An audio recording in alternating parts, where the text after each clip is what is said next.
Et Jérém, j'ai une question. J'étais en train de faire cuire mes pâtes et je me demandais, pour chauffer quelqu'un, est-ce que c'est comme pour les plaques, il faut tourner les boutons? Dis donc, elles sont bien tes questions, mon JB. Alors, non, chauffer quelqu'un, on va plutôt parler déjà de l'excitation, donc exciter quelqu'un, parce que chauffer c'est de l'argot.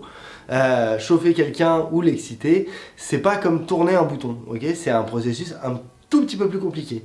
Déjà, chaque personne est différente. Il faut se dire que ce qui va t'exciter toi ne va pas forcément exciter la personne en face. Le cerveau, il va réagir à cette excitation en sécrétant des hormones, appelées les hormones du plaisir. Et donc, on va avoir 3 hormones qui sont la dopamine, la sérotonine et l'ocytocine qui vont être sécrétées. Après, et seulement s'il y a consentement des 2 personnes, il y a une phase qui est super importante qui est la stimulation des zones érogènes.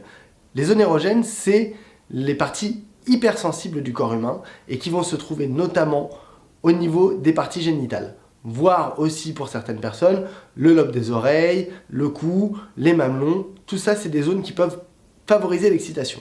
La dernière chose, et c'est peut-être la plus importante, c'est d'être à l'écoute de son ou de sa partenaire. De se dire que ce qui nous fait plaisir à nous ne va pas forcément faire plaisir à la personne en face de nous. Et donc de bien faire attention aux signes et aux choses qui vous sont dites. Donc l'excitation c'est physique mais c'est aussi très cérébral et ça nécessite d'être bien à l'écoute de son ou sa partenaire. Dis donc, mais c'est qu'elle était bien cette vidéo. Si tu l'as aimée, n'hésite pas à liker et à la partager.